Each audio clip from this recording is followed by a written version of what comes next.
Russians surrendered in groups. Ukrainian assault troops drove the invaders out of Torske. Ukrainian troops carried out a successful assault and drove the Russian invaders out of the important settlement of Torske in the Lyman direction. The 425th Skala Separate Assault Regiment reported that the Ukrainian flag had already been raised over the village. Before the assault began, the Ukrainian military divided the village into several sectors, determining which buildings were occupied by the invaders and which needed to be cleared.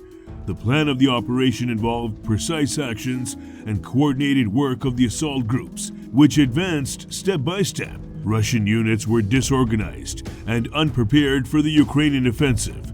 Some of the occupiers fled their positions in panic, while others surrendered in groups.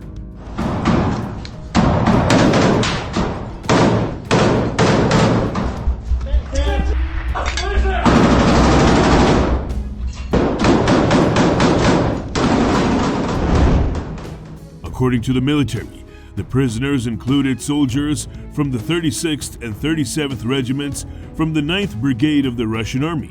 At the same time, the Russian command, trying to hide the mass surrenders, ordered an attack with drones on its own soldiers who had been captured. Such actions further disorganized the invaders, accelerating the settlement's liberation. The village of Torske is strategically important.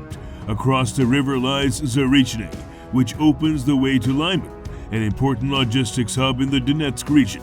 Since 2024, the Russian command has been trying to hold on to Torske, constantly sending assault armored groups there, which were destroyed by Ukrainian forces each time.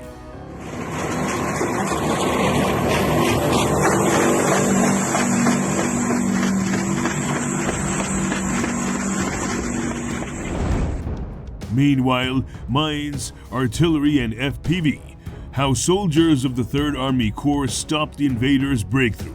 Russian troops attempted to break through the defenses of the 3rd Army Corps near the village of Stavy in the Lyman district of the Donetsk region. According to the 63rd Mechanized Brigade, a mechanized column supported by armored vehicles organized the offensive. Soldiers of the 63rd and 60th Separate Mechanized Brigades, supported by artillery from the 45th Brigade, immediately opened fire on the enemy. The first armored personnel carrier was blown up in a minefield, and the rest of the equipment was hit by artillery fire.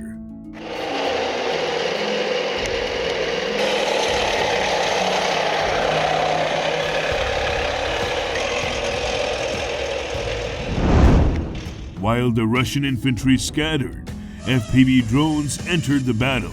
They finished off the armored vehicles, destroying a Russian tank with 2 hits to the hull and a controlled shot to the turret. Heavy strike drones finished off the remaining enemy forces. The footage shows burning equipment and disorganized Russians trying to escape. According to preliminary data, several armored vehicles and up to 20 invaders were destroyed during the assault.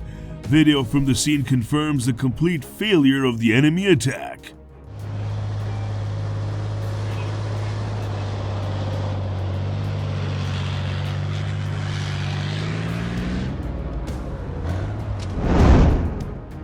Ukrainian defenders held their ground and prevented the enemy from advancing. The coordination of artillery and drones ensured the rapid destruction of the column. The assault failed, and the line of defense held. The armed forces of Ukraine continue to hold their positions and destroy the enemy in the Donetsk region. Last week, operators of unmanned systems of the 63rd Separate Mechanized Brigade also detected and destroyed several enemy vehicles at once.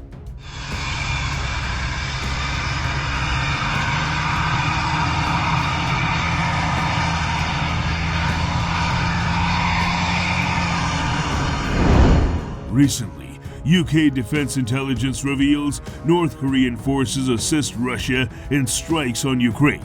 North Korean soldiers operating in Russia's Kursk region are reportedly coordinating reconnaissance and enabling Russian attacks into Ukraine's Sumy region, marking their first direct involvement in cross-border offensive operations.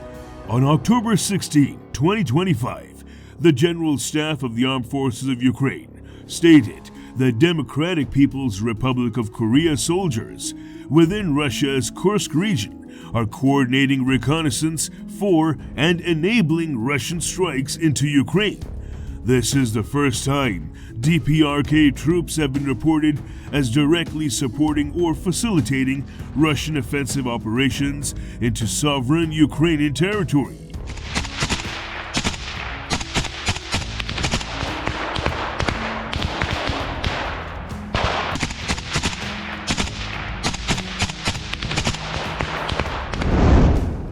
Specifically, DPRK unmanned aerial system operators are reportedly assisting Russian forces using multiple launch rocket systems to target Ukrainian positions in Ukraine's Sumy region. The UK Defense Intelligence reports, while North Korean forces highly likely conducted tactical UAS strikes and reconnaissance UAS operations against Ukrainian forces in Russia's Kursk region. Previously, their primary role was as infantry conducting offensive combat operations against Ukrainian forces within Kursk. DPRK is highly likely seeking to exploit opportunities afforded by the conflict to improve its warfighting capability, including UAS proficiency.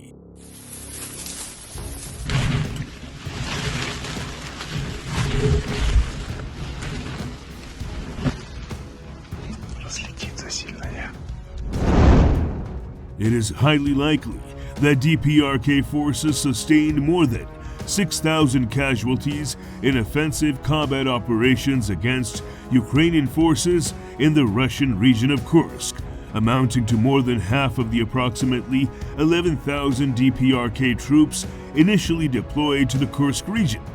Any decision to deploy DPRK troops into internationally recognized sovereign Ukrainian territory in support of Russian forces would almost certainly require sign-off from both Russia's President Putin and DPRK leader Kim Jong-un.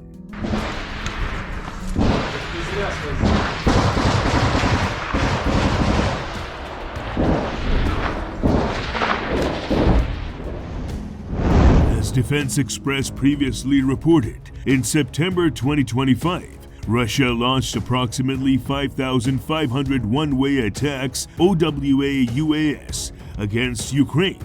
This is a significant increase on the 4,100 launched in August 2025, which was almost certainly limited due to Russia attempting to demonstrate a purported willingness to take part in meaningful negotiations. So far, in October 2025, Russia has already launched more than 3,000 OWA UAS.